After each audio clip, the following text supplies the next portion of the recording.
So I'm going to read a few chapters of the Bhagavad Gita. I have not read this before. This is one of the classics of like world history, actually. And Shane had been reading this recently and wanted to get some of my feedback, so I said, sure, I'll do that. Arjuna is surveying the battlefield and is dismayed. His chariot driver is Krishna, who turns out to be the Krishna, so as in God Krishna. So, okay. So, chapter 1. Here we go.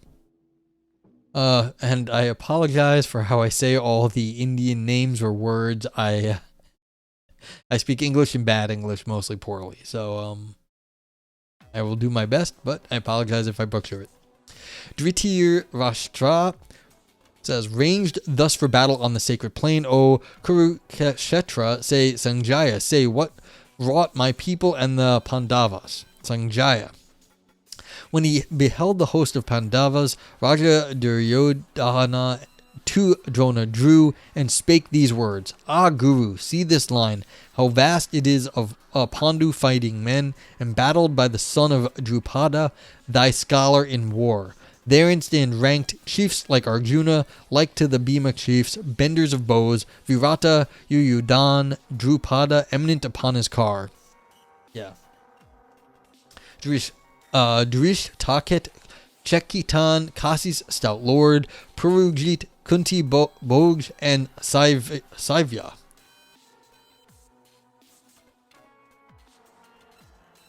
Yeah, Klot Barada Niktu. Yeah, exactly. It's all Greek to me.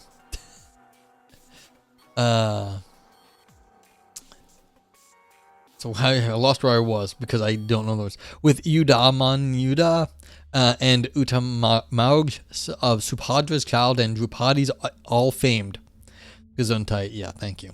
All mounted on their shining chariots. On our side too, thou best of Brahmins. See excellent chiefs, commanders of my line, whose names I joy to count, thyself the first, then Bhishma, Karna, Kripa, fierce in fight, Vikarna, Aswathaman, next to these strong Sumadati, with fully many more valiant and tried, ready to this day to die, for me their king, each with his weapon grasped, each skillful in the field. Weakest, meseems, our battle shows where Bhishma holds command, and Bhima fronting him, something too strong. Have care, our captains nigh to Bhishma's ranks, prepare what help they may, now blow my shell. It's all coined to me. Yeah, hey Maddie, how you doing? Yeah, Shane's like, this is basically, holy shit, look at all these badasses warriors that have come to fight. Yeah, so everyone's lined up. This is like, holy shit, we've got all the people here, and now we have to do some crazy shit. Okay. Then at the signal of the aged king, with blare to wake the blood roiling around, like to a lion's roar, the trumpeter blew the great conch, and at the noise of it, trumpets and drums, cymbals and gongs and horns burst into sudden clamor, as the blast of loosened tempest, such the tumult seemed. Then might be seen upon their car of gold, yoked with white steeds, blowing their battle shells, Krishna the god, Arjuna at his side. Krishna with knotted locks blew his great conch, carved of the giant's bone. Arjuna blew Indra's loud gift, Bhima the terrible, wolf-bellied Bhima blew a long reed conch, and Yudhishthira, Kunti's blameless son, winded a mighty shell, victory's voice, and Nakula blew shrill upon his conch, named the sweet-sounding, Sahadev on his, called the gem-bedecked, and Kasi's prince on his, Sikhandi on his car, Drishtidyum, Virata Satyaki, the unsubdued, Drupada with his sons, O Lord of Earth, long-armed Subhadra's children all blew loud, so that the clangor shook their foemen's hearts, with quaking earth and thundering heaven. So everyone's now just like beating their drums and making all the noise, and it's like getting scary.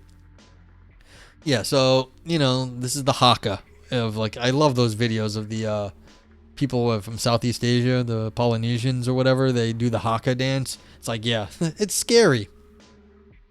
You couldn't read that? I've had a lot of practice reading things I don't know what it says. So yeah. This is big old wartime. So here we go. It's basically an AC/DC song. Yeah. Then 'twas, beholding Dhritarashtra's battle set, weapons unsheathing, bows drawn forth, the war instant to break.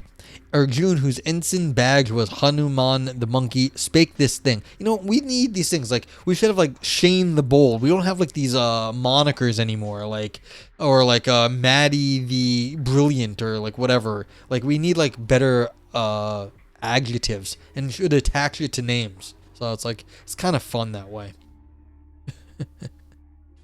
Let's see. Yeah, was Hanuman the monkey spake this thing to Krishna the divine, his charioteer drive dauntless one to yonder open ground betwixt the armies. I would see more nigh these who would fight with us, those we must slay today in war's arbitrament, for sure on bloodshed all are bent who throng this plain, obeying Dhritarashtra's sinful son. Yeah. Hanuman the monkey is actually a god. He was the basis of King Louis in the Jungle Book. Oh, wow. Me the sloth. Exactly. These are epithets. Yeah, epithets. Need epithets. We don't do that anymore. Yeah. Viper the meta. Okay. Yeah, Viper the gratitude. Viper the grat. A lot of times there were mnemonic devices for epic poetry and reminders. Yeah, but like that's cool. We should still do that. Like we could have like epic reminders and something to live up to. Like Hector the Horsebreaker in the Iliad. Yeah. But what's it called? People sometimes use nicknames to hope like they like people live up to their nicknames too. I remember one of like they called someone like I forget, it was in basketball. It was like Mr. Clutch, and the person wasn't Clutch, but the coach called him that in order to like get him to play like it, and it never stuck. So yeah. So, but it's still kind of a cool thing. Also, you know, you take like monarchs, I know would take names of other monarchs to, you know, get a little of the reflected glory of the name, even though they may have none of the qualities of like the other leader. They, you know, they take the name or the uniform. And this is another thing. Why do people wear uniforms? You do that because it has the reflected glory of people who have worn those things before.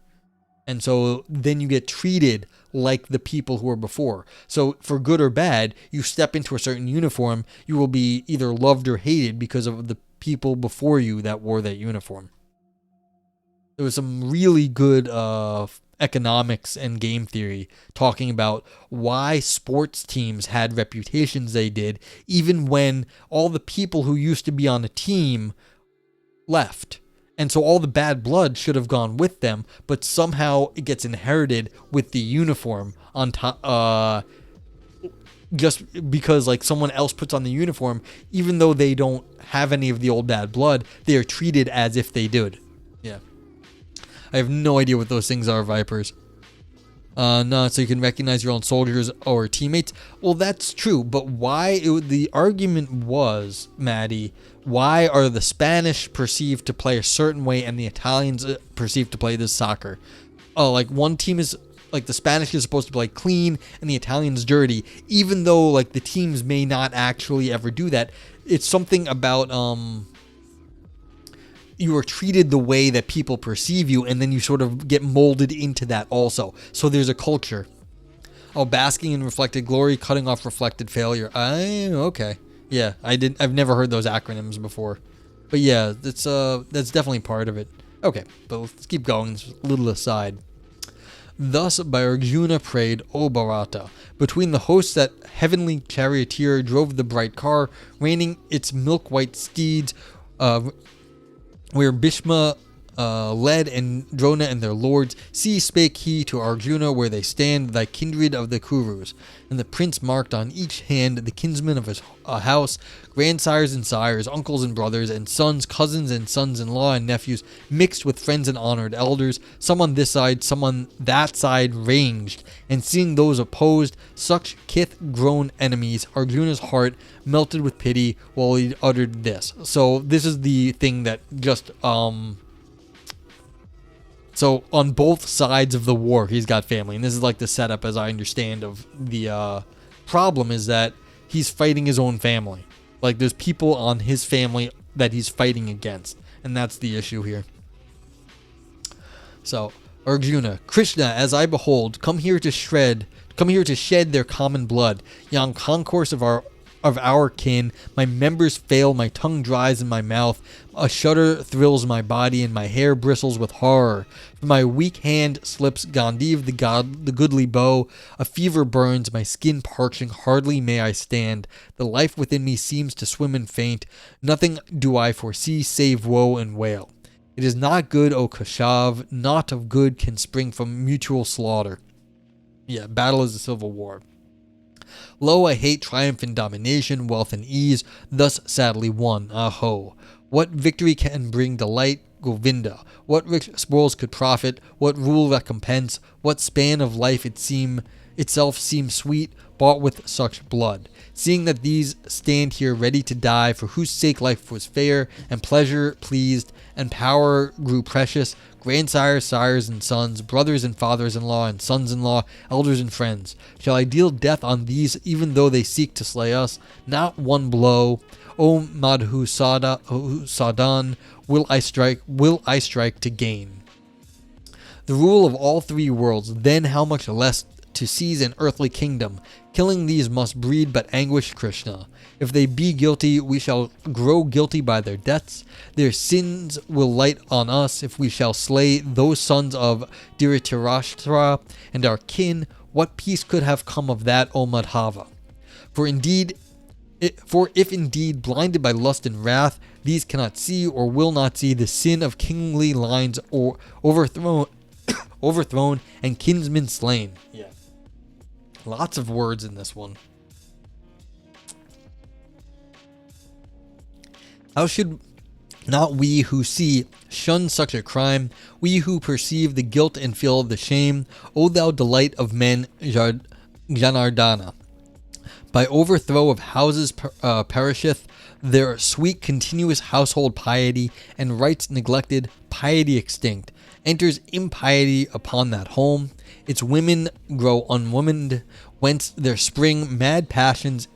I wonder what this actually means. What is to grow unwomaned? Is that menopause, or does that mean something else? Anyway. My mad passions and the mingling up of castes, sending a hell-ward road that family, and whoso wrought its doom by wicked wrath. Nay, and the souls of honored ancestors fall from their place of peace, being bereft of funeral cakes and the wan death water. So teach our holy hymns. Thus, if we slay kinsfolk and friends for love of earthly power, ahovat, what an evil fault it were. Better I deem it if my kinsmen strike, to face them weaponless, and bare my breast to shaft and spear, than answer blow with blow. Shade says, so the argument here is based on the position of a man in the family. If a man does not do his duty, the other members of the family will stray as well. Yeah, I don't know the family relation in the castes, the duties they have. It looks like what's going here, it's like, well, it'd be better just to like let them win if it's my family. It's like I'm doing the honorable thing. I should lay down my weapons and just let them beat me. But it's, again, like, why you can't do that as the leader. So, yeah. So I don't know. It's like, how can you fight your own family? I can't kill these people because they are my family. However, defending my kingdom is my duty as king. Yeah, so you've got the family versus like a political position here. And yeah, and it's a hard question. Depending on who you're like loyal to first. I mean, are we in the Fast and Furious universe? Is everything family? Or are we in like some other place where family doesn't matter and you can backstab each other and like political intrigue is like normal? Yeah, and we all end up in hell. That is the issue here. The argument is a bit of a domino effect. If I fail, my family fails. My family fails, my ancestors fail. Yeah, everyone's going to fail in this. Like, this is, you want to know what the sense I got here is? This is one of these philosophically constructed examples that are obviously impossible, but could never, ever happen in such a fucked way that would ever make it completely impossible. But this is a setup. This is a philosophical construction to give you one of these edge cases where nothing works. And that's the point, to show that you've got competing systems that do not work well. So that's kind of what it is. How can I watch my own family? Just watch me. Yeah, see, that's the thing, Maddie. You can do it in real life. People are going to fuck over their family in real life. members of my family fucked over other members of my family, and it's unpleasant, and we don't talk to certain people, and my grandpa was an asshole, and he pissed off the rest of their family, so I've got a big family, I don't talk to most of them. And it's not even because they're bad people, they're not bad, it's just, we just weren't talking to them because my grandpa was a bigger ass. And that, what's funny is as I gotten older, maybe it was for good reason, because the other people were assholes too, but the ones we get along with are still fucking assholes. So yeah. Oh, how can I fight my own family? You just watch me? Yeah, I figured that was what the point was. So, like, this is giving me the sense of, like, we're setting up a theoretical problem here, a contradiction in, like, terms. But yeah. Yeah. No? Yeah. Okay, so speaking, in the face of those two hosts, Arjuna sank upon his chariot seat and let fall bows and arrows, sick at heart. Yeah, so he's got two hosts. I guess this is the thing. He's got two different loyalties, and he doesn't know what to do because there's no easy decision. So this is what happens. You're stuck. You've got two problems. You've got you're damned if you do and you're damned if you don't. Here endeth chapter 1 of the Bhagavad Gita. Okay, chapter 2. So there's Sanjaya, Krishna, and Arjuna now. Sanjaya, him filled with such compassion and such grief, with eyes tear-dimmed, despondent in stern words, the driver, Madhusadan, thus addressed. Krishna, a man cannot serve two masters. Yeah, it's hard. I once had two bosses, and it was annoying, because they would ask me to do stuff, and it would be like, I only have so much time in the day. If I work all for one, I can't work for the other. I got rid of one of those bosses, and it was much better after that. Shane says, there is also this idea, any action that leads to pain is bad. Killing my family will cause pain. I can't kill my family. Yeah, that's fair. There's more than just two impossible systems. There is also the sort of heartbreak going on here. Like your heartbreak for your own people. They were saying, look at all these great people I have fighting for me. And then you look across the way and be like, well, that's my uncle. Yeah, talking about problematic family members, never ask a German. Fair. And there was much rejoicing. Yeah, well, when I got rid of my second boss at that point, there was much. That was one of the, and then that lady was basically one of the best bosses I ever had. She was phenomenal. She was really cool. Shouldn't have left that job years ago. Would have a lot more money now. But yeah, it's like you can have two masters, you can do stuff, but eventually it's gonna come to a head. You're gonna have a problem eventually, and so even if it's only theoretical, you just won't know what to do because you're gonna have two options, and it's just gonna be a lack of like understanding of like, well, I've been doing one thing and I've been doing another thing, and and I'm getting pulled in two ways.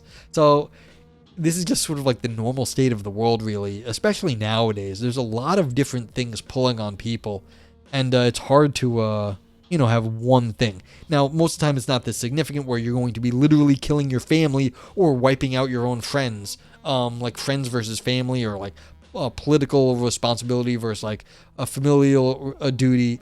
So however you want to split it down, break it down, but still, it's hard when you have multiple responsibilities. The Hindu element at work here is also temporal versus eternal. Interesting, yeah.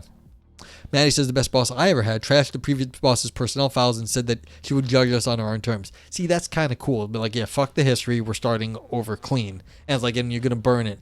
I guess that would also go into the burning the past. We're not going backwards. Because there's the old thing from Sun Tzu. You pull the ladder up behind you. There's also in Wittgenstein where you get, like, once you get to a place, you destroy the ladder so you can't get back. You burn the ship so you know you're not leaving. So that way people will fight twice as hard when you're here because there is no returning. So yeah. Shane says, am I supposed to be attached to now, or am I supposed to be detached from the physical world overall? Yeah, because I guess the family one is like, that is going back in time. And so like, if you're going to shame your family, that's eternal. If you, fuck up a battle, it's like, that's too bad. But like, the shame is eternal.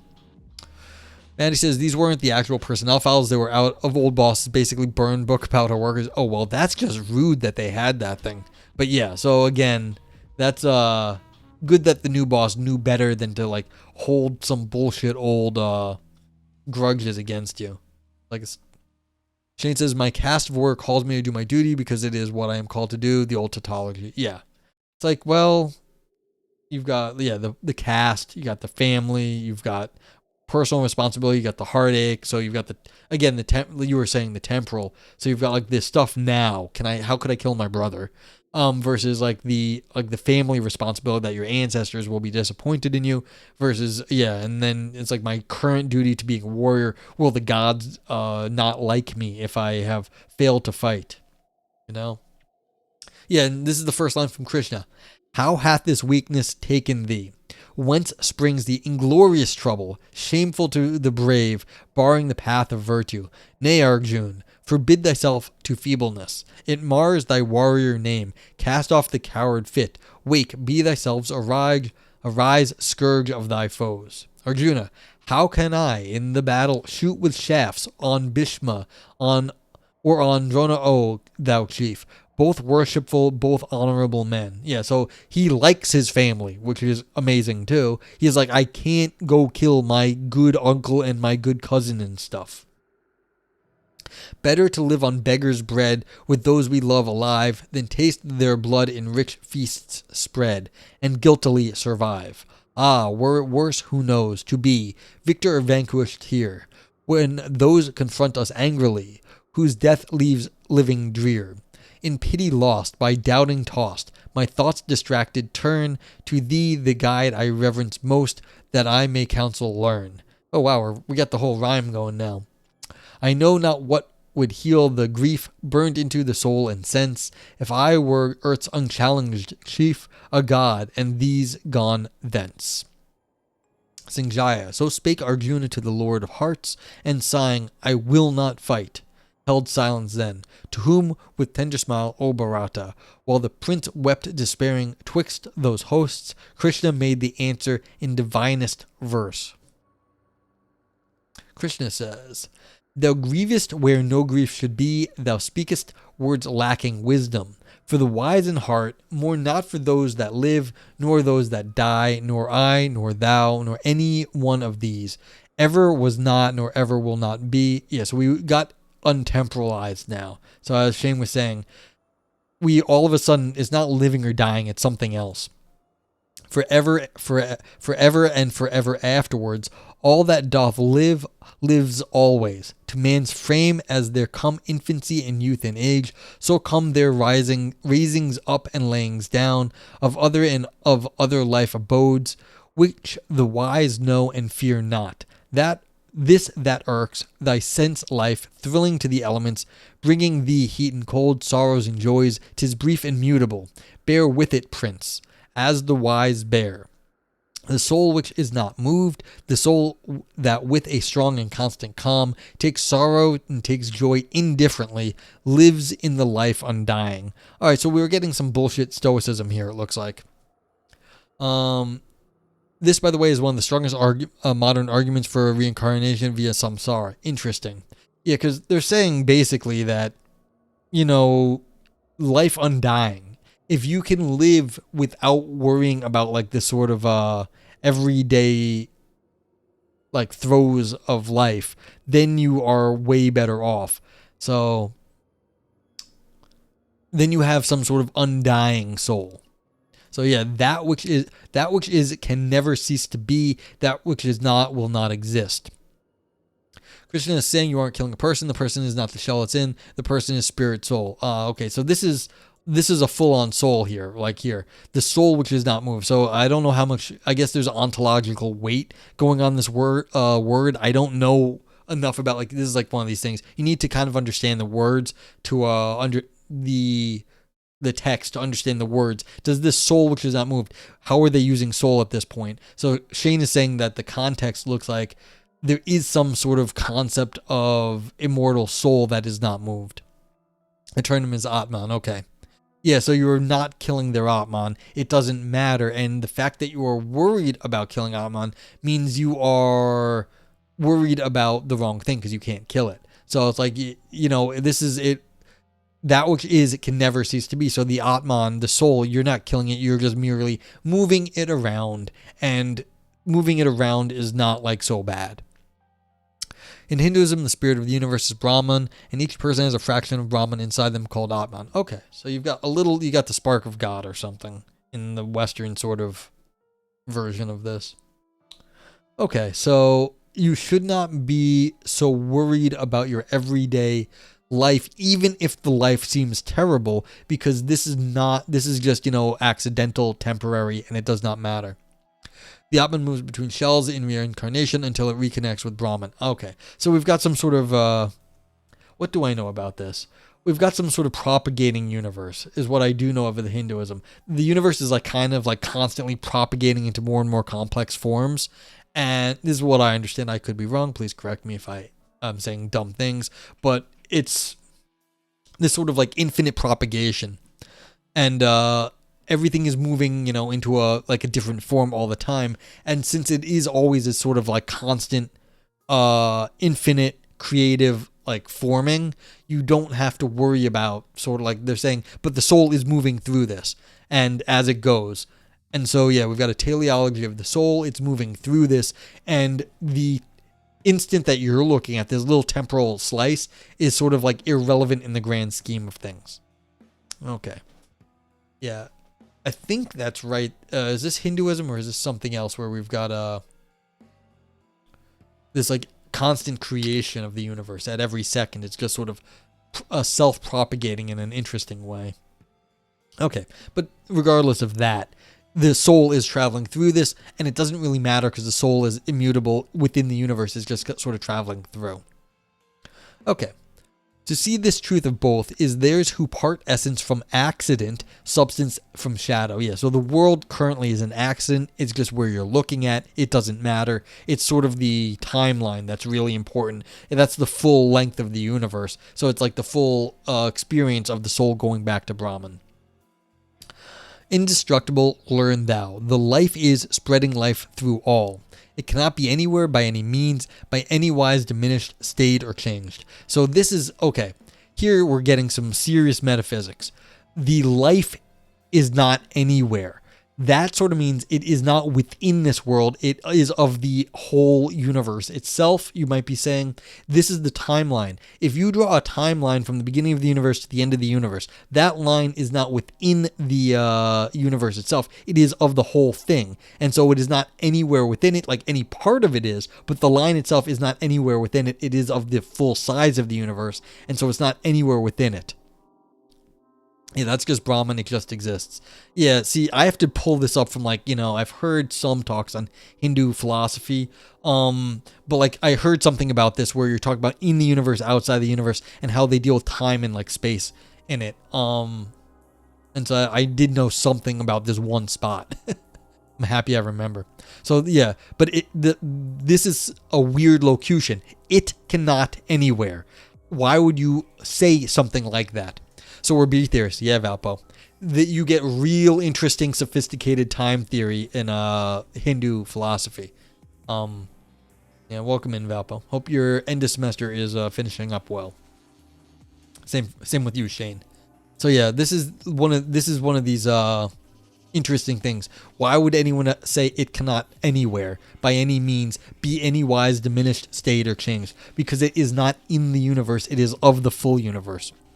Saguna Brahman is Brahman in the universe. Nirguna Brahman is Brahman outside the universe. Yeah. And so you have to understand, it's, if you have a B theory, you have a full block universe, or where you've just got the whole thing. Then you can talk about the whole thing, but it doesn't make sense to talk about the whole thing as part of the universe, because that is the universe. So it's not inside it. But then you can talk about time slices where God is part of that, but that's not the same. That's not you can't, being part is not the proper part, is not the whole. It's a proper part. So you've got some weird metaphysics of parts and wholes at that time. Okay. But for these fleeting frames which it informs with spirit deathless, endless, infinite, they perish. Yeah, so for a frame of just a slice of the universe, anything can happen. You've got death, they perish, but that's only in that little time slice, and it's irrelevant in the grand universe. Let them perish, prince, and fight. He who shall say, lo, I have slain a man, he who shall Think, lo, I am slain. Those both know not. Life cannot slay. Life is not slain. Never the spirit was born. The spirit shall cease to never be. To be never. Never was it time. Never was time. It was not. End and beginning are dreams. Birthless and deathless and changeless remaineth the spirit forever. Death hath not touched it at all. Dead though the house of it seems. Yeah, so we've got this. This is the thing. You have to think of the universe as a block, and once it is, you are not killing anything in the block. The block just is. This is the universe. And so you can't kill anything because it's always within the same sort of enclosed concept of the universe. Slay has a different meaning there. Yes. Life cannot slay. Well, yeah. Life is not slain. Yeah, because the changes within the universe are not going to change the whole universe. It's just sort of you're not actually changing the whole universe. That just is the universe. You're not changing anything. That is just what it is to be the universe. Live, laugh, slay. Yeah. Okay. Who knoweth it exhaustless, self-sustained, immortal, indestructible, shall such say, I have killed a man or caused to kill? Yeah, so again, you are not killing anybody because there is nothing to kill. The universe just is, and you are just a part of it, like self-propagating. That's all that's happening here. So, Mama, I just killed a man or caused to kill a man. All right. Nay, but as one layeth his worn out robes away, and taking new ones saith, These will I wear today. So putteth by the Spirit lightly its garb of flesh, and passeth to inherit a residence afresh. Yeah, so this is the soul just, moving through flesh, like flesh mechas. So we've got a soul, and you've got a mech made of flesh, and you enter the mech made of flesh, and then you do stuff for a while, and then the flesh, you shed your flesh suit, and you move on to a new flesh suit, and eventually that's how it goes. But the flesh suit doesn't matter. Your soul continues to a different flesh suit. So that's what's going on here. So yeah, this is like you've got worn out robes, like your body gets worn out, and then you just get a new body, like whatever. Doesn't matter. You can't actually kill the thing that's important. Now, if you're going to say what's important, there's parts of Brahman that are moving through the universe. Like these bits of Brahman. What is this other stuff? How did Brahman get mixed up with this other stuff? I don't understand that. So okay, so maybe I'm going to actually do some drawing. Ooh, I've not done drawing in a while. See how this goes. So say we start here. This is the beginning of the universe. Oh, it's not working. All right, so we're starting the universe over here. This is where the universe starts. And then we got to get all the way over here to the other side of the universe. And that's the end of the universe. But why cows? I don't know why cows. So this is like the beginning of time and the end of time here.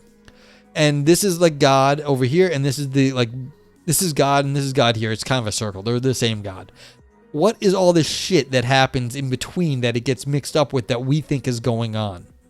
I don't understand that. What is all this, stuff that is happening, in this area, what is all of this that God is getting mixed up with, and why? So it seems like there's God, which we are part of our souls, and then it's a lot of this mixed up stuff that is not our soul. I wonder how that actually is happening. Well, I don't know. Why male models? I don't know. These questions are too deep, Maddie. You're asking really deep questions that are way above my pay grade. Okay. Oh, that's right, because I'm on the not on the other version. Did I gender anything? I don't even remember. So I apologize if I gendered something. There's no. I don't think the gods are gendered, or maybe they are, but I doubt it matters. Okay. So yeah, this is just basically maybe this one. His worn out robes. I don't know.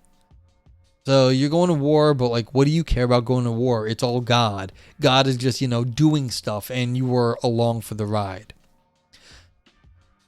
I say to the weapons, reach out, reach not the life. Flame burns it not, water cannot overwhelm, nor dry winds wither it. Impenetrable, unentered, unassailed, unharmed, untouched, immortal, all arriving, stable, sure, invisible, ineffable, by word and thought uncompassed, ever all itself, thus the soul is declared.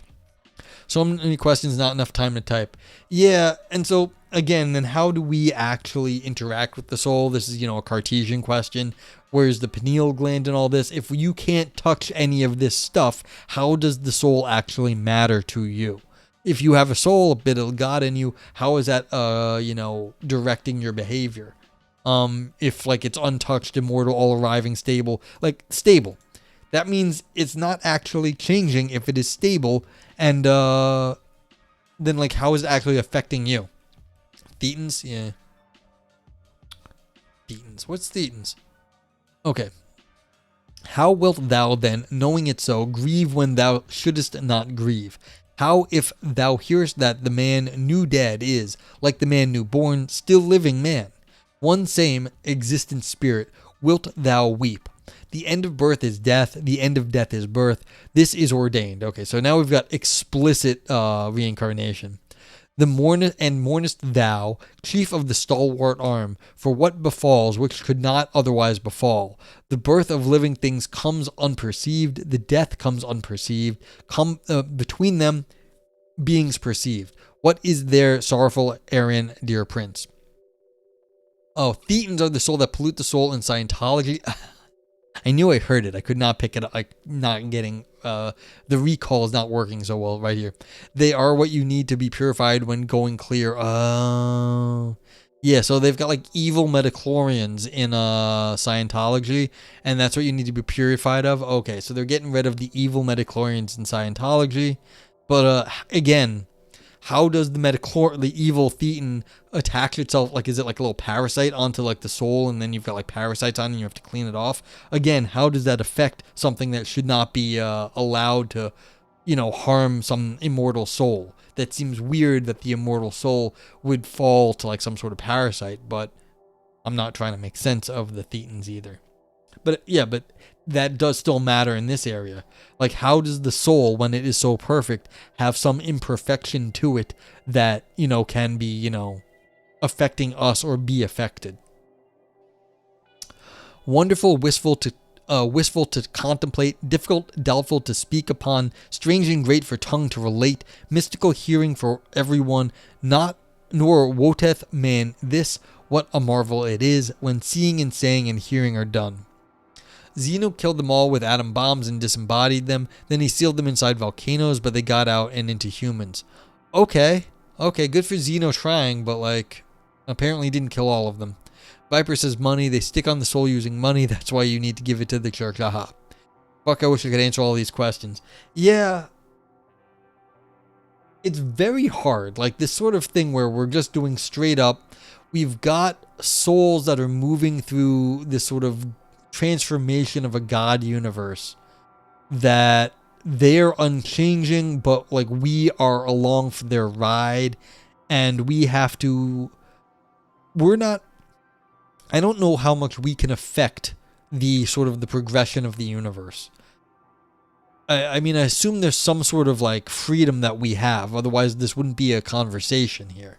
Why you just, or are you just realizing how you should feel about this? Is like the feeling all that you have to reflect upon the world? I don't know, because like what's actually happening here if like the soul is just going to keep going? Is like, are you just there and like the temporary thing, but like what are you giving back to the soul at that point? Why does it matter what you do? Why does it matter if you're a brave or you're a coward if you can't affect the the part of God that's within you? Like, are you helping it in some way? But if it's already perfect, how could you help it? Yeah. But yeah, so it's like it's going to get reincarnated anyway, so you should just be happy to be with that little bit of God for the time that you are.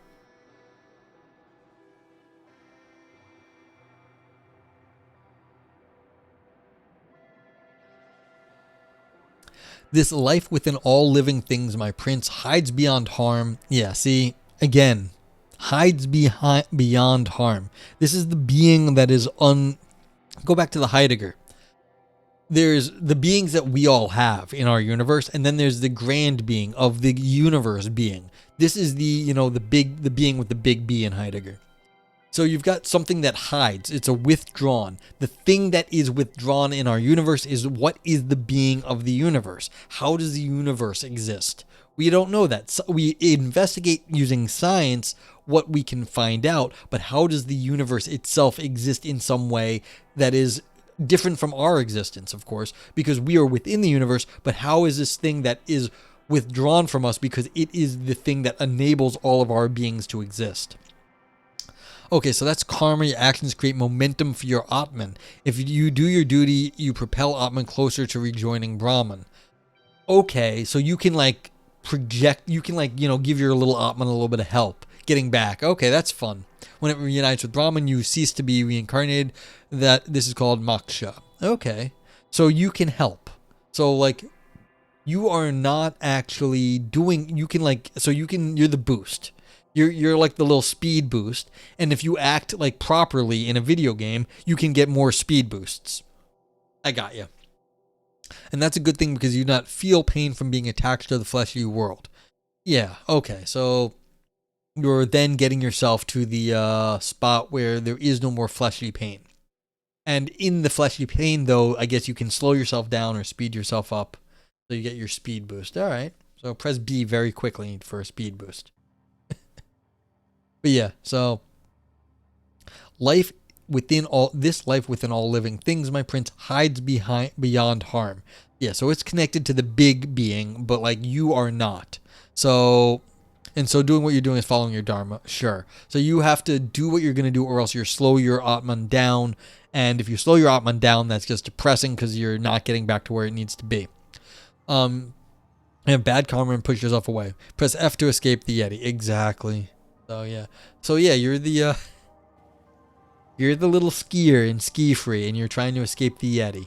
And if you ski well, you get yourself as far as you can in your life to get as much karma points, and then your Atman's closer to Brahman. All right, that makes sense. Perfect sense. Hides beyond harm. Scorn thou to suffer then for that which cannot suffer. Do thy part. Yeah. So don't worry about your soul. You should just be brave or whatever to get all the karma points you can. And worrying about the suffering thing is pointless. Like, don't worry. So, yeah. Ski free philosophy metaphor error. Yeah. Exactly. Well, you brought up the Yeti. I was like, yeah, you get eaten by the Yeti in Ski Free. Be mindful of thy name is remember your caste.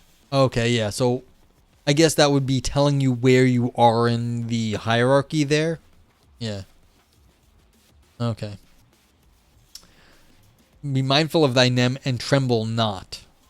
Not better can be tied a martial soul than lawful war. Okay, so now we're really getting the remember. This is a just war, and so you should just do the thing. Happy the warrior to whom comes the joy of battle, comes as now glorious and fair, unsought, opening for him a gateway unto heaven. Yeah, so you get glory in battle. This is I guess the old story of battle gets you better karma. You get greater destinies in heaven or whatever if you have greater exploits on the battlefield. But if thou shunst this honorable field, yeah, now we're getting back, as Shane's saying, your caste. This is back to the honor of like family and caste. Kshatriya, if knowing thy duty and thy task, thou bidst duty and task go by, that shall be sin. Yeah, so if you let your task go and your duty, that's sin. That word is kshatriya. Well, I apologize how I said it because I thought that's what I said. Oh, that's warrior. Okay. So yeah, so now we're saying, oh, you're a warrior, and so you should be doing it. Thank you for the translation.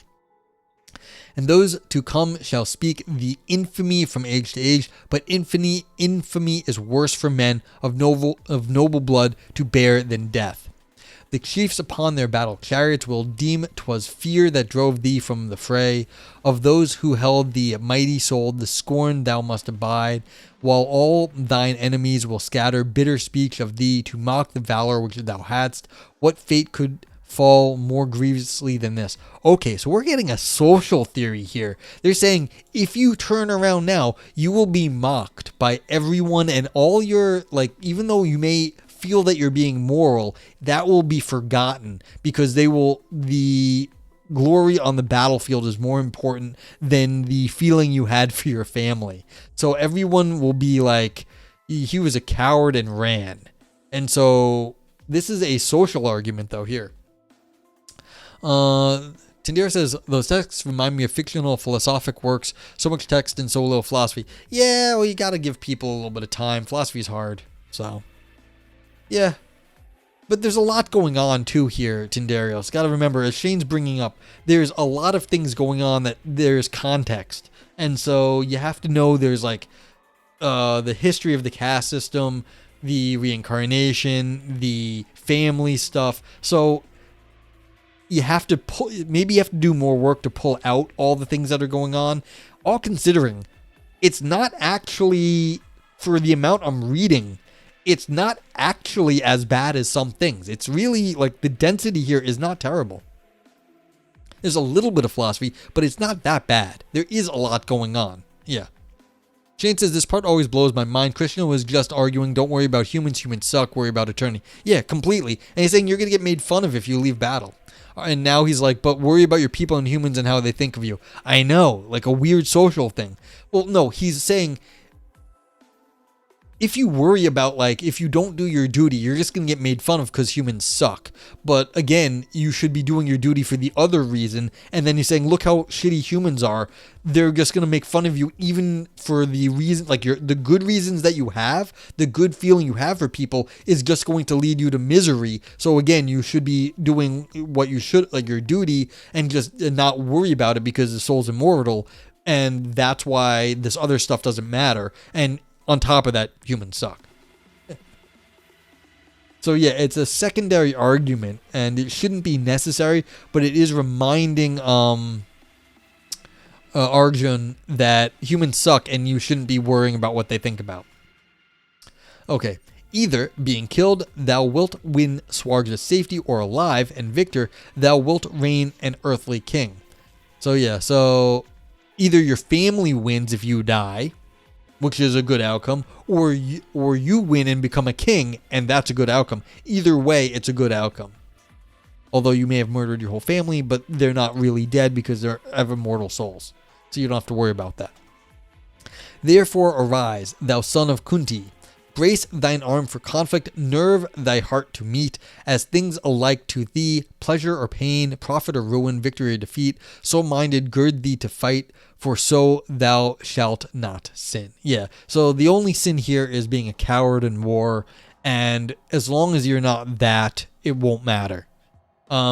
Killing your family is irrelevant. So, there we go. Thus far I speak to thee as from the Sankhya unspiritually. So this is literally just trying. So they're calling. He's just going, look, this isn't even religious. This is just fact.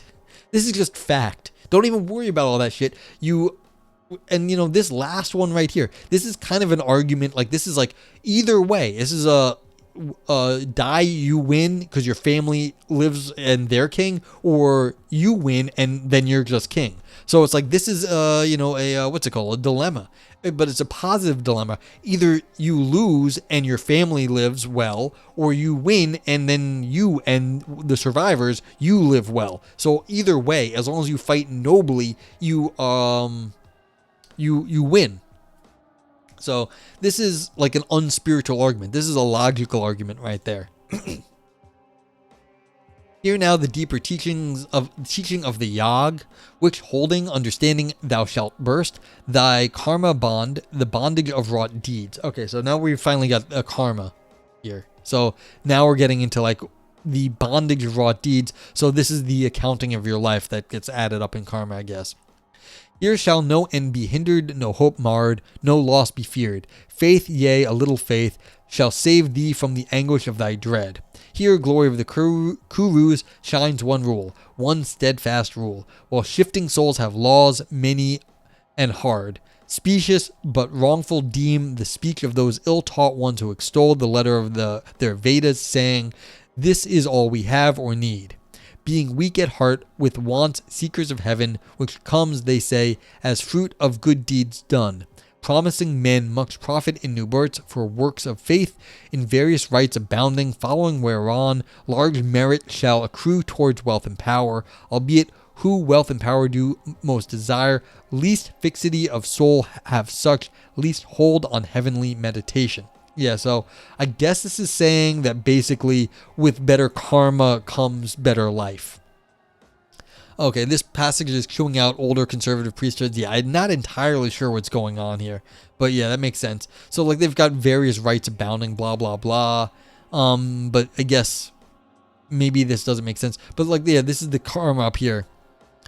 Yeah, Krishna is basically saying if you're chasing heaven for the sake of heaven, you aren't going to get it. That makes sense. Because these are seekers of heaven. And then they say, you know, it's not really going to happen. Yeah, because these have least fixity of the soul, so they have the least grasp of God, and so they're not going to have, and the least hold on heavenly meditation. So all these people who are looking for heaven, they've got the least hold of it. Okay, much these teach from Veds. Yeah, the Vedas, if people don't know, the Vedas were old teachings, so yeah.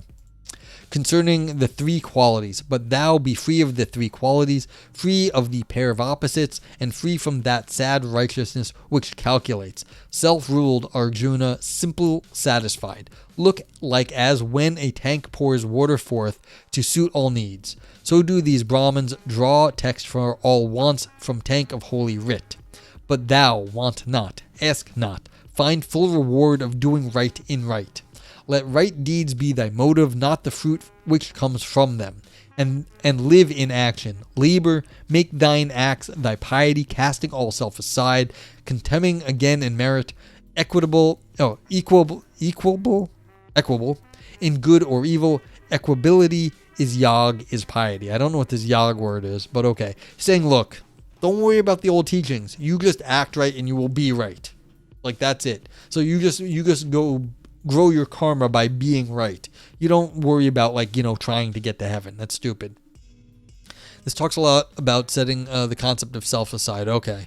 Yeah, so I guess these old things were saying, look, don't worry about the three rules or like the things you were supposed to be doing, whatever this pair of opposites is. The sad righteousness, which calculates.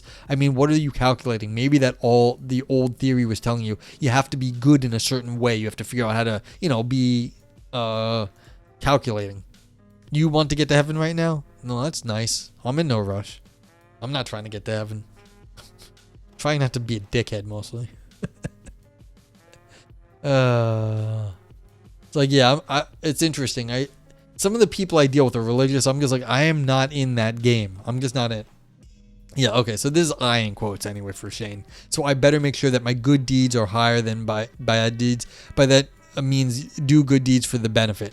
Yeah, so you shouldn't be doing the good deeds for their outcome. This is the old argument against being altruistic when the altruism is just really helping you in the end. Is it really altruistic then? No, you have to do good deeds for their good deeds' sake, not because it's actually just like helping you in the end. It's like it's not really altruism. That's that. He rapes but he saves logic games. Yeah. So you got to be careful about like what's the outcome here, and if you're shooting for an outcome but you're doing it because you think you're going to get some reward in the end, that's the old, well, that's not actually how you should be. You should just be good for goodness sake, or else Mariah will come and get you. Let the right deeds be motive. Yeah, that's a good line. Where was that? Let the right deeds be thy motive, not the fruit which comes from them. Good line. Really good line right there. Good for goodness sake. Yes. You know, this is Christmas time, of course. So you're being good because it's good, not be good because you're looking to get presents from Santa. Like I said, Mariah will come and get you. I was driving down to my brother's place, and I was in like South Jersey, so the my radio stations from here in New York were gone. So I'm flipping through stations, and I get one, and so I actually like Mariah's "All I Want for Christmas." You can't listen to it too much. So it's playing. I'm listening. Hey, Mariah singing, blah blah blah, and then like that station goes to commercials afterwards. So I switched stations, and like the song was ending, and it goes right into Mariah. So I literally went from "All I Want from Christmas" and then "Is You" to "All I Want for Christmas Is You." So, exactly. Okay. Yet the right act is far less than the right thinking mind. Okay, so now we've shifted. You are not doing the goodness for goodness sake. You are a good person who does the good for goodness sake. Yag is to be, you get the yoga, which means to yoke. Okay. So I guess you are someone who is yoked to the Dharma, doing the right thing in the universe at the right time. So you're connected to the grand wheel of life, the Dharma, or whatever it is. Okay, so yeah, so the right act is far less than the right thinking mind. So it's up to you to be this right sort of person who does the right sort of thing at the right sort of time. Seek refuge in thy soul, have there thy heaven, scorn them that follow the virtue for her gifts. Yeah, you're not looking for virtue for the outcome, you're looking for the virtue because you are the right sort of person who is virtuous. The mind of pure devotion, even here, casts equally aside good deeds and bad, passing above them. Unto pure devotion, devote thyself. With perfect meditation comes perfect act, and the right-hearted rise. Yeah, so this is all you should just be good because you are a good person who then does good things. More certainly because they seek no gain, forth from the bands of body to step by step to highest seats of bliss. When thy firm soul hath shaken off those tangled oracles which ignorantly guide, then shall it soar to high neglect of what's denied or said, this way or that way in doctrinal writ. Troubled no longer by the priestly lore, safe shall it live, and sure steadfastly bent on meditation. This is yoga and peace. Okay, so yeah. So screw all those people in the Catholic Church who are telling you only the priests know what how to interpret the Dharma. You just be the right sort of person, and then you will fly high, and you will be like a wise person. You will be Yoda. So Arjuna, Arjuna's finally getting a word in edgewise. How nice of Krishna to let Arjuna speak again. What is his mark who hath that steadfast heart, confirmed in holy meditation? How know we his speech? Cassava, sits he, moves he like other men? Yes. So how the hell am I supposed to know? This is a great question. This is, what would Jesus do? And Arjuna's like, I don't know Jesus. How would I know what Jesus would do? Like, this is like, how would I know the sort of person who would do this? How do I be that person? I'm not Jesus. I can't ask the question, what would Jesus do, and do what Jesus does, because I ain't Jesus. So yeah. Frank says, I think I would rather someone do 10 good deeds than one good deed for goodness sake. This is the old argument. Like, why do we actually care what people think about the world if they're doing all the right things? And this is one of the arguments from utilitarians. Why do we actually care, like, how people feel about stuff if, like, they're just doing great stuff? Like, if they're doing great stuff and they're feeling like, oh, I'm doing this because I'm a great person and they're arrogant shitheads, well, do we care if they make the world a really better place? Like, maybe not. And that's one of the points from utilitarians. So it's a good question. Like, you don't actually care, like, how the person feels about it if they're doing amazing things. Frank says, but of course I know the point is that a person who does things for goodness sake will actually tend to do more good deeds. Will they? I don't know. Yeah, 10 years is like, good. Frank says, so when you are training someone, that's what you emphasize. Well, when you're training someone, you are training them because you don't know what the future will hold. So you have to make the right sort of person who will react the right way. This is a forward-thinking philosophy versus someone who is just doing good deeds and you don't care how. But like, if you're training someone for the unexpected also. It's not just you're training them to like do stuff. You're training someone to like, to be prepared for unusual situations, and you hope that they do the right thing at those times. So it's not exactly aligned. And that's why you train people to be good people, because that's what you hope gets the right outcome. Do we know? Not exactly. Hard. Maddie says, hilariously, the guy who created What Would Jesus Do was a hardcore Christian socialist, was super into feminism and civil rights and left-wing politics in the early 1900s. I'm not complaining about the What Would I mean, I don't know if that's hilarious. I mean, the fact that it got co-opted by crazy people nowadays is like, well, it's depressing. But like, the fact that that person had their like their heart in the right place, like that's great. So it's like that's cool. And so yeah, it's like the fact that it gets co-opted later, I guess that's sad. But like, good for that person for being ahead of their time. Yeah. So, oh, he was from your hometown, so you know a bit more about him. That's very cool. I mean, see, it's like, a lot of, you can't break the world into like good people and then like, crazy religious people. Some of the crazy religious people, like they're doing great stuff, and maybe that's even part of the thing here. Maybe you don't agree that that person was doing it for the right reasons, but they did maybe many good things. Now, it got co-opted later, but a lot of stuff gets co-opted later. Is that person's fault? It's hard to say. And Tindare is like, maybe your God is bad, Frank. Yeah. It's like, you don't know. So like, how are you training the person to be? If you training them to like a false god, then maybe they're going to fuck up in the future. Yeah. Frank ain't having any of that shit.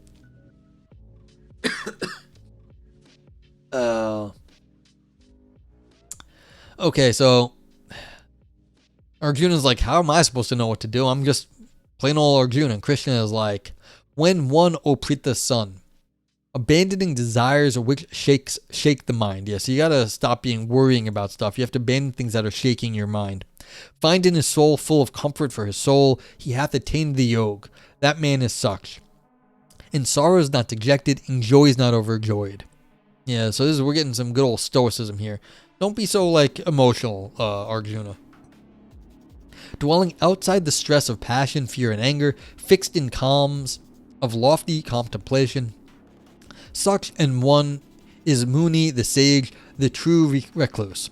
So I don't know who these people are, but okay. He who to none and nowhere overbound by ties of flesh takes evil things and good, neither desponding nor exulting, such bears wisdom's plainest mark. Yeah, so we're saying, look, don't overdo anything in the world because there's another world that's beyond this and you shouldn't be so worried about everyday stuff here. So people who can handle this stuff, that's wise. He who shall draw as the wise tortoise draws its 4 feet safe under its shield, his 5 frail senses back, under the spirit's buckler from the world which else assails them, such an one, my prince. Okay, so now you have to be able to withdraw your senses. You're actually pulling your like mind out of the situation. Tindare says, if you look into the history of religions, religious people thought they were doing good things in the name of their God, even when it was about killing people. Others, or even their own, for sacrificial rituals and so on. Yeah, but, that was all people everywhere. And it's not like atheists are like all good people either, so it's like people are people, religious or not. And so it's hard to break people down, again, like I said, as like, yeah, the history of religions made lots of people die. People were killing each other before, like always, so it's, yeah, I don't know if like you can make the religious versus non-religious argument. Like, people are going to kill people. What we do. Yeah, so if you have to be able to, like, withdraw back into something here. Like the tortoise pulls their legs into their shell. How do you withdraw your emotions from the world? I don't know, but you're supposed to be able to. Hath wisdom's mark. Things that solicit sense hold off from the self-governed. Nay, it comes the appetites of him who lives beyond. Depart, arouse no more. Yet may it chance, O son of Kunti, that a governed mind shall some time feel the senses' storms sweep and wrest strong self-control by the roots. Yeah. This is the reinforcement of meditation, focusing the mind. Yeah. So sometimes you're going to be in a storm, but you have to be able to work through that. So you have to meditate and, be more stoic, I guess. Let him regain his kingdom. So, okay, his kingdom here is now referring to his mental fortitude. So we've got a kingdom reference to how you govern your own mind. So we're treating your mind as your where your kingdom is. Let him conquer this and sit on me intent. Yeah, so consider the God. So meditate. That man alone is wise who keeps the mastery of himself. Yeah, so the kingdom is mastery of yourself. This is like sort of your body is your kingdom or your mind is your kingdom sort of thought.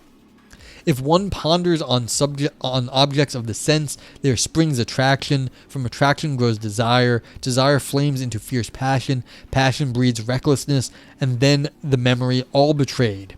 Lets noble purpose go and saps the mind. Yeah, so if you start thinking about the world, there's going to be things that are hot out there. Attraction, you're going to go, follow your dick, and then you're going to go into fierce passion, and then you're going to get reckless, and then you're going to get your dick chopped off, basically, eventually. And then, you're going to be worried in the memory. So you're going to be worried about running into those recklessness, and then you're going to be trapped in your bad thoughts, all betrayed. And you're going to let your noble purpose go, so you're going to be worried about all these other things. Okay, till purpose, mind, and man are all undone. So then the thing you're supposed to be doing, your mind and your whole body, man, are all undone. But if one deals with objects of the sense, not loving and not hating, making them serve his free soul, which rests serenely lowered, lo, such a man comes to tranquility. And out of that tranquility shall rise the end and healing of his earthly pains, since the will governed sets the soul at peace. The soul of the ungoverned is not his, nor hath he knowledge of himself, which lacked. How grows serenity, and wanting that, whence shall he hope for happiness? Yeah, so again, the soul is not yours, and so you have to avoid the earthly things that get you away from the bit of Brahman that you have. So end in healing of earthly pains is moksha, end of reincarnation. Okay. Yeah, so once you, so the end in healing of his earthly pains. Okay. Okay, so yeah, once you finally understand that, that the soul is not yours as part of Brahma, and you get yourself away from, you can just sort of rationally analyze the outside world, you'll see that you are to follow this sort of soul of yours, and then you will get yourself to, the moksha, the end of the reincarnation, and you will just follow, I guess, your soul bit back to Brahman. Okay. The mind. That gives itself to follow, shows of sense, seeth its helm of wisdom rent away, and like a ship in waves of whirlwind, drives to wreck and death. Only with him, great prince. Yeah, so if your mind is following all the senses, you're just gonna be in a storm. Only with him, great prince, whose senses are not swayed by things of sense. Only with him who holds his mastery shows wisdom perfect. Yeah, so if you are not swayed by the things in the world, then you have perfect wisdom. What is midnight gloom to unenlightened souls? Shines wakeful day to clear his gaze. What seems as wakeful day is known for night. Thick night of ignorance to his true seeing eyes. Such is the saint. Yeah, so if the dark doesn't matter, the light doesn't matter. It's all true to your seeing, to his true seeing eyes, and that's what a saint is. They can see the world of right. It doesn't matter what's going on in the temporal world. And like the ocean day by day, receiving floods from all lands, which never overflows, its boundary line not leaping and not leaving, fed by the rivers but unswelled by those. Okay, that's cute. You've got the waves going back and forth, and so you have to just be able to understand that the edge of the ocean is the same even though things are shifting back and forth. Very poetic, very nice. Frank says all of this feels pretty good except the base assumption that we should want to be a saint instead of worldly. Yeah, I mean, there's a lot of assumptions here that you've got a soul going back to God, and that karma is accelerating your trip back, and if you only have your mind in the right way, then all of a sudden, boom, you're gonna escape reincarnation. A lot of metaphysics there. A lot of it. But I mean, there's also some not bad ideas going on here too. How do you talk about being? There's in-world, out-world. These are metaphysical problems that show up all over the place in other areas too. But why would you want to escape reincarnation? Well, if you like being alive, then maybe if you have a good life, go right ahead. Keep on living. But the Krishna is saying there's better things out there. Well, because as Shane says, there's better things out there. So is the perfect one to his soul's ocean. The world of sense pours streams of witchery. Yeah, so you're getting swayed back and forth by the world. But you have to remember that you're just getting swayed back and forth. You're still the soul in the end. They would say that you are attached to your senses. Yeah, so Frank likes his senses. I mean, I'm not saying Frank's wrong about that, but that's what they would say. Frank is okay with that. Yep. So the world of sense pours streams of witchery. They leave him as they find, without commotion, taking their tribute but remaining sea. Yea, whoso, shaking off the yoke of flesh, lives lord, not servant, of his lusts, set free from pride, from passion, from the sin of self, toucheth tranquility. O Preet the sun, that is the state of Brahm. There rests no dread. When that last step is reached, live where he will, die where he may, such passeth from all planing. Is that explaining? All planing to blessed nirvana, with the gods attaining. Kind of sounds like Plato's Cave, to be honest. Yeah, I mean, this sounds like a lot of religions where it's like if you could only understand the world, the God in the right way, then you'd be okay.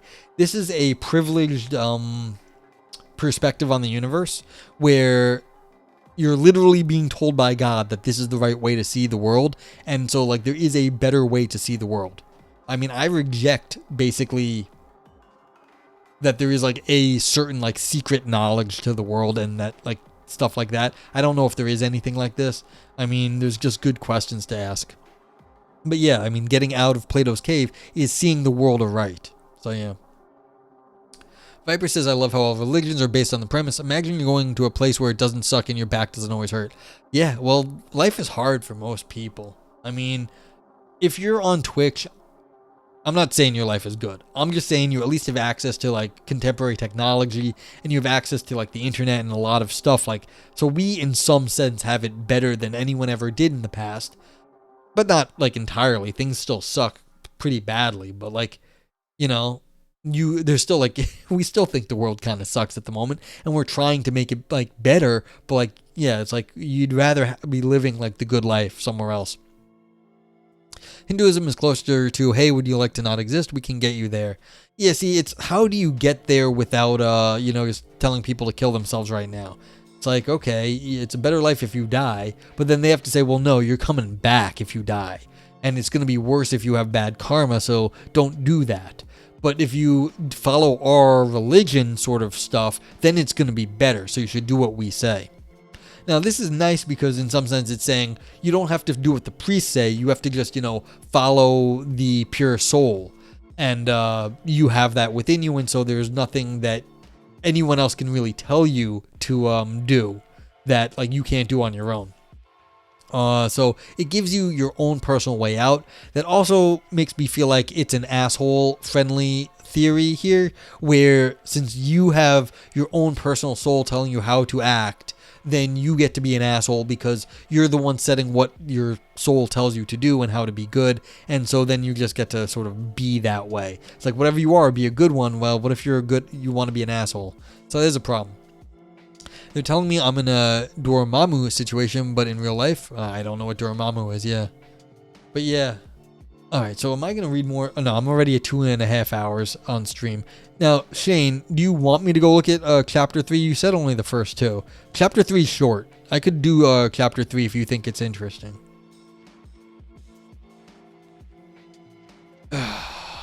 You don't get to set Dharma. You have to follow the existing Dharma for your situation. Yeah, that's the problem. No one knows what that is, Shane. That's with a lot of these theories. This is one of the problems with virtue ethics, especially the Aristotelian version. No one knows what it is. And so, yeah, you're not setting the virtue, but no one else is either. And so it kind of gives you some leeway. 3 has a lot of utilitarian in it. It's up to me. First, you get the larger point across. Okay. I've watched very little. I've never watched the original Doctor Strange. No. I sit around reading bullshit and doing nothing. I do it like I've attempted to do as little as possible mostly.